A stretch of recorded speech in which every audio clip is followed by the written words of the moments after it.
നമസ്കാരം. ജനസേവ 2.0 യൂട്യൂബ് ചാനലിലേക്ക് ഏവർക്കും സ്വാഗതം. ആദ്യമായിട്ടാണ് നിങ്ങൾ ഈ ചാനൽ കാണുന്നതെങ്കിൽ സബ്സ്ക്രൈബ് ചെയ്യാനും ലൈക്ക് ചെയ്യാനും താഴെ കാണുന്ന ബെൽ ബട്ടൺ അമർത്താനും ശ്രദ്ധിക്കുമല്ലോ. കേന്ദ്ര സർക്കാർ നടപ്പിലാക്കുന്ന കർഷക രജിസ്ട്രിയെ പറ്റിയും അംഗമാകുന്ന കർഷകർക്ക് ലഭിക്കുന്ന സേവനങ്ങൾ, നേട്ടങ്ങൾ എന്നിവയെക്കുറിച്ചും അറിയാം. കർഷകർക്ക് ഡിജിറ്റൽ രജിസ്ട്രിയും യൂണിക് ID കാർഡും. കാർഷിക സേവനങ്ങൾക്ക് വേഗത്തിലാക്കുവാൻ കർഷകർക്ക് ആധാർ അധിഷ്ഠിത യൂണിക് ID കാർഡ് ലഭ്യമാക്കുന്നതിന് ഡിജിറ്റൽ കർഷക രജിസ്ട്രി നടപ്പാക്കാനുള്ള നടപടികൾ കേന്ദ്ര സർക്കാർ തുടങ്ങി. രജിസ്ട്രേഷൻ ചെയ്യാനുള്ള അവസാന തീയതി ജൂലൈ 31. എന്താണ് ഡിജിറ്റൽ കർഷക രജിസ്ട്രി? സ്വന്തമായി ഭൂമി കൈവശമുള്ള PM കിസാൻ പദ്ധതിയുടെ ഗുണഭോക്താക്കളായ കർഷകരുടെ ഭൂമി സംബന്ധിച്ച വിവരങ്ങൾ ഉൾപ്പെടുത്തി തയ്യാറാക്കുന്ന ഡിജിറ്റൽ ഡേറ്റാബേസാണ് കർഷക രജിസ്ട്രി അഥവാ ഡിജിറ്റൽ രജിസ്ട്രി. രജിസ്ട്രിയിൽ ഉൾപ്പെട്ട കർഷകരുടെ വിളകൾ സംബന്ധിച്ച വിവരങ്ങളും ഇതിലുണ്ടാകും. ഭാവിയിൽ രാജ്യത്തെ കർഷകരെ സംബന്ധിച്ചുള്ള എല്ലാ വിവരങ്ങളും അടങ്ങുന്ന സമഗ്രമായ ഡിജിറ്റൽ വിവരശേഖരമായി ഇത് മാറും. സംസ്ഥാന കൃഷി വകുപ്പ് മുഖേനയാണ് ഇത് കേരളത്തിൽ നടപ്പിലാക്കുന്നത്. എങ്ങനെ അംഗമാകാൻ സാധിക്കും? ആധാർ കാർഡ്, വസ്തുവിൻ്റെ നികുതി അടച്ച ഏറ്റവും പുതിയ രസീത്, ആധാർ നമ്പറുമായി ബന്ധിപ്പിച്ചിട്ടുള്ള മൊബൈൽ എന്നിവയുമായി കൃഷിഭവനിൽ നേരിട്ട് ഹാജരായോ അക്ഷയ പൊതുസേവന കേന്ദ്രങ്ങൾ എന്നിവ വഴിയോ രജിസ്റ്റർ ചെയ്യാവുന്നതാണ്. എന്താണ് ഇതിൻ്റെ പ്രയോജനങ്ങൾ? സേവനങ്ങൾ വേഗത്തിലാക്കാനും കർഷകർക്ക് ആധാർ അധിഷ്ഠിത സവിശേഷ യൂണിക് ID കാർഡ് ലഭ്യമാക്കുന്നതിനും സഹായിക്കും.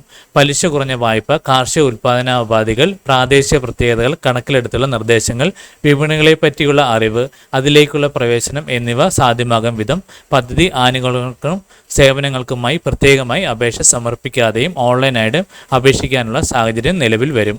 വിവിധ പദ്ധതികൾ ആസൂത്രണം ചെയ്യുന്നതിനും നടപ്പിലാക്കുന്നതിനും സർക്കാരുകളെ സഹായിക്കാനും രജിസ്ട്രി ഉപകരിക്കും. സവിശേഷ കർഷക ID നമ്പർ. രജിസ്ട്രേഷൻ പ്രക്രിയയുടെ നടപടിക്രമങ്ങൾ പൂർത്തിയാകുന്ന മുറയ്ക്ക് കർഷക രജിസ്ട്രിയിൽ അംഗങ്ങളായ എല്ലാ കർഷകർക്കും സവിശേഷ കർഷക ID number, unique farmer ID number ലഭിക്കും. കേന്ദ്ര സർക്കാരിൻ്റെ വിവിധ പദ്ധതി ആനുകൂല്യങ്ങളും സേവനങ്ങളും ലഭ്യമാക്കുന്നതിനുള്ള ഡിജിറ്റൽ തിരിച്ചറിയൽ രേഖയും കർഷക ID. PM കിസാൻ പദ്ധതി, കിസാൻ ക്രെഡിറ്റ് കാർഡ്, ഖദർ ആപ്പ് എന്നിവയിൽ നിന്ന് എന്താണ് മാറ്റം?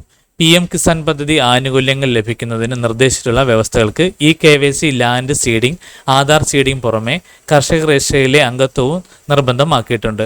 കർഷക രജിസ്ട്രിയിൽ ഒരിക്കൽ രജിസ്റ്റർ ചെയ്യുന്ന കർഷകർക്ക് പൊതുമേഖലാ ബാങ്കുകളുടെ കൂട്ടായ്മയിൽ നിന്ന് മുൻകൂറായി അംഗീകരിച്ച വായ്പ സഹായധനം നേരിട്ടുള്ള പരിശോധന ഒഴിവാക്കി ഡിജിറ്റലായി ലഭ്യമാകും.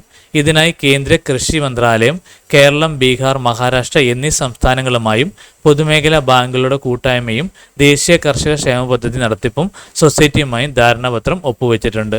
കർഷക രജിസ്ട്രി ഭാവിയിൽ സംസ്ഥാന കൃഷി വകുപ്പിൻ്റെ എയിംസ്, ഖദർ ആപ്പ് എന്നിവയുമായി ബന്ധിപ്പിക്കുന്നതോടെ കേന്ദ്ര പദ്ധതികൾക്ക് പുറമെ സംസ്ഥാന പദ്ധതികളുടെ ആനുകൂല്യങ്ങളും വേഗത്തിൽ സുതാര്യമായും നൽകുന്നതിന് കഴിയും.